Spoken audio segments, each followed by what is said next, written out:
Well, the Dallas Wings spoiled the season opener for the Fever, winning by a final of 107 to 104. Despite the Fever having a couple of clean looks in the final seconds to potentially send it to overtime. Ultimately, heartbreaking loss, but spirits still up for this team. I think it comes down a little bit of personnel, knowing who you guard and knowing how you got to guard them. I think that's one issue of which we have to get better at. But I think collectively, just a little bit more pride, and taking it serious. Not that we weren't. It's just, when we play that good defense down the stretch of possessions, get the rebound. Don't give them another chance to really get it back. And I think that shot us in the foot a little bit. And then when you let certain players get going, it's hard to stop them. And so I think our personnel defense could be a little bit better. Caitlin, your first game back, how do you feel physically and how would you evaluate this first day? Yeah, I feel good. Started off a little slow, I think, just the anxiety of the first game, trying to work through that. And but overall, I felt good, felt fast out there. Felt like I was literally a couple buckets away from putting together a really, really good game and helping us win. But our offense is obviously not the issue. We're perfectly fine on offense, and there's still so many things we can do better on that end of the floor. But, you got to give Dallas credit. They're really good. They shot the ball incredibly well. Really, the only quarter we put together was the third. I guess in the fourth we were fouling. So, but, figured it out a little bit there in the third. We just got to be able to do that a little more consistently. But it was a great test. It was a great game. Our locker room was positive afterwards. So we're not going to hang our heads. We're going to move forward. A lot to be proud of and a lot to learn from, too. So it was only one of 44. We got a long ways to go. Caitlin, to your point on feeling good, you made a couple of quick trips to the locker room. Was there a reason for that? Sorry, who's talking? Oh, my bad. Just getting my back adjusted. It gets out of line pretty quickly. So just getting my back put back in place a little bit. But other than that, feel great.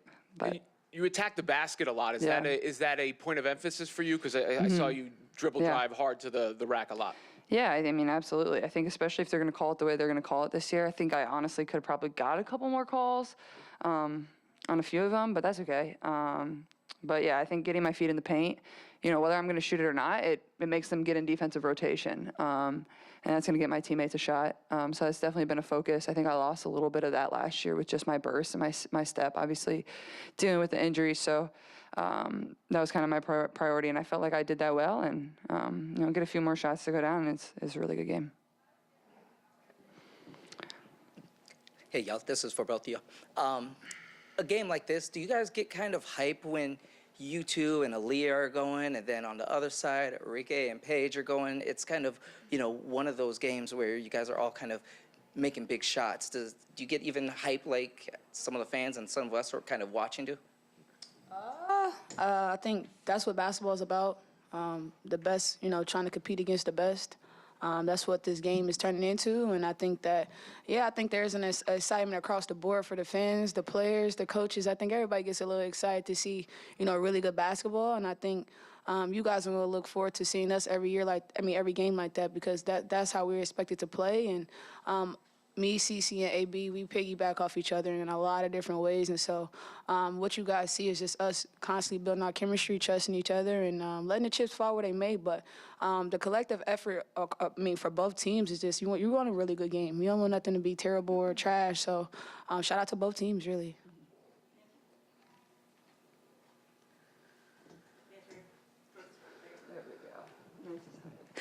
Nancy Armour, USA Today Sports.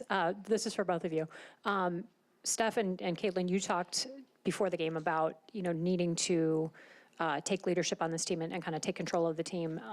What do you feel like you guys did that better today, and what else do you need to do going forward to make sure that gets done? I mean, I think early in the first quarter and second quarter, no one could breathe, so no one could talk with the pace we were playing at.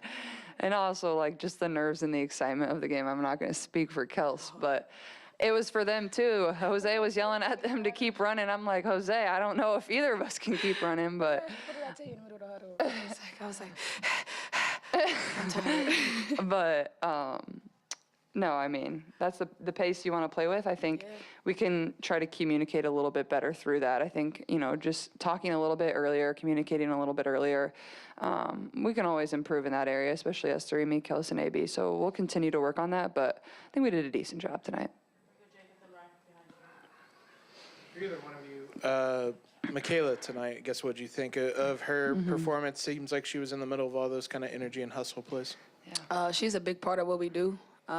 She learned a lot last year from, vets like Howard and even AB. So seeing KK kind of get in the swing of things is really, really good for us. Athletic, big, long, on both ends of the floor, really dynamic. And she's young, and so you don't want to, crutch her and make her feel like she got to think a lot. You just want to carry her to keep playing. And I think she's the perfect post for us to keep blending in with because, like I said, her athleticism and her pace and her length is really big for us. And we want her to know that we want her to keep being her. And a lot of good and bad stuff is going to happen. So KK knows that we believe in her, whether it's go good or not. Caitlin, did you get the pregame Lady Gaga music situation sorted out for next game? Yep.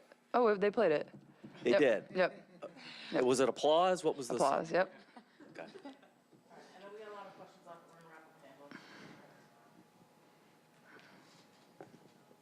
Kelsey, when you came out for the starting lineups, that was deafening from the crowd. Yeah. How nice was that to be able to hear that support and also just pair that with how are you feeling after putting up 30 in your first game? I feel like I'm 30. That's how I feel. But I'm excited about where our group is going. Like I told CC and AB, I'm going to rock and roll with them for as long as we're going to do this. I'm rocking and rolling, and I think we're going to keep getting better. I think the chemistry is there. I think the atmosphere and the fans, I don't know how much they realize. Yeah, they really, they keep us in the game, especially when it's bad.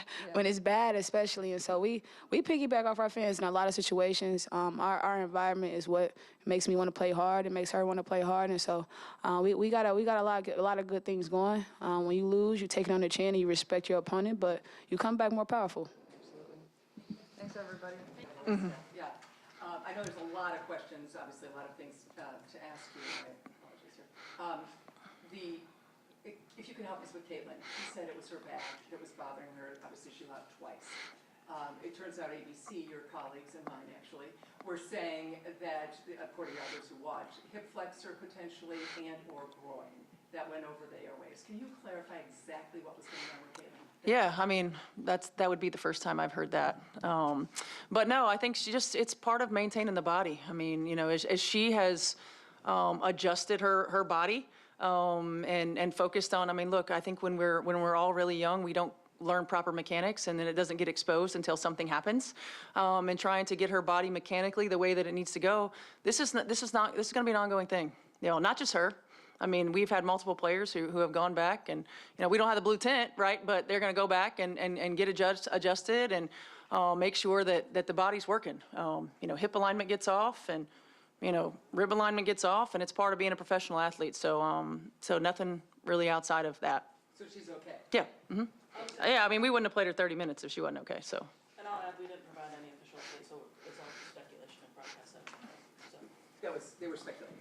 It was not an official update from us. So, good run. Those last two offensive possessions of regulation, was that what we were looking for on both of those? Yeah, I think we got some really good looks. I mean, look, we practice situations all the time.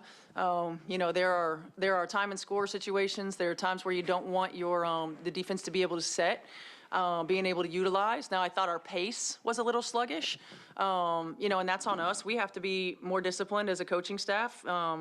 And sticking with our rotations, I felt like maybe we played Kelsey and Caitlin especially a little bit too long in the second half before getting them a blow as we're working back in. But we got some really good looks. I mean, I think that was exactly what we wanted to get. I know, obviously, defense was a big thing in the preseason, but Dallas shot 59% from the field, 52% from three. Just what did you see that you guys could do better going into the rest of the season? We got to be more disciplined. It's the difference in their uncontested looks from three and our contested looks from three. Sometimes we were over-rotated when we didn't need to be. Sometimes we had coverage breakdowns, unnecessarily.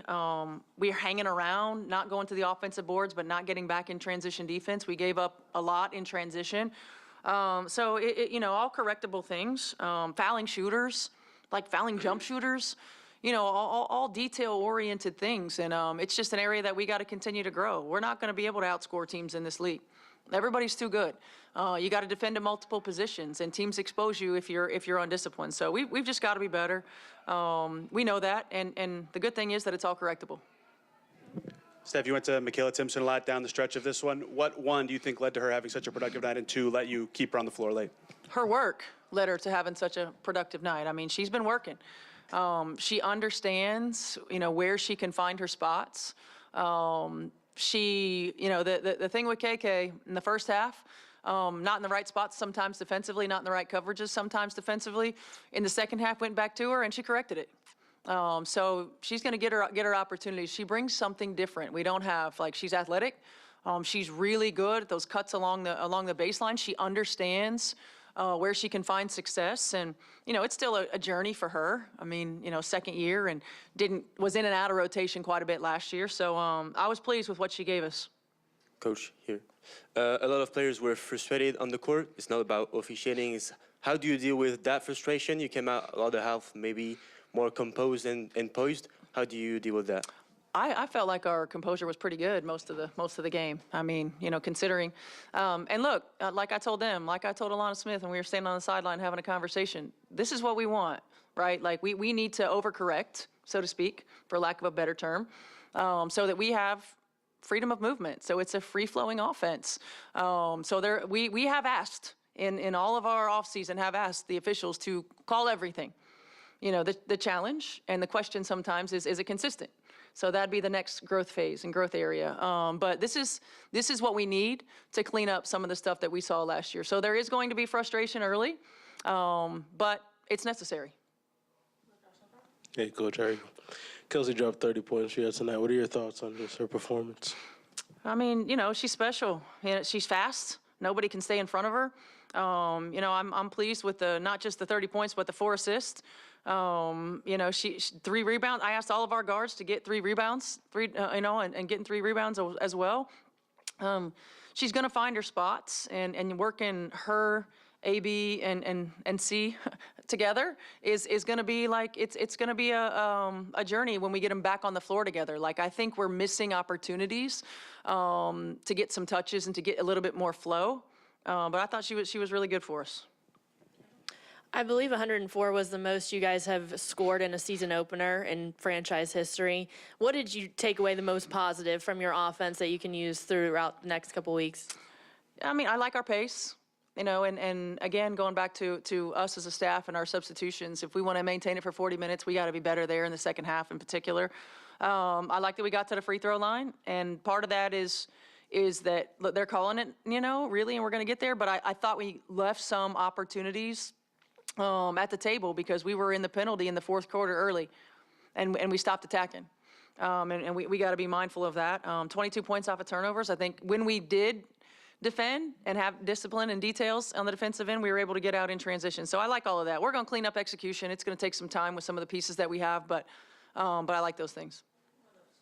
Probably a combination of first game and the minutes and fast pace, but Kelsey and Caitlin both talking about being exhausted early on, and I think all the players were kind of that way. What's kind of how does that impact kind of your rotations and how you adjust in maybe the first month of the season? Yeah, there wasn't a whistle for a while. I felt like first 5 minutes, it just kind of flew by. And so, it's sometimes that's going to happen.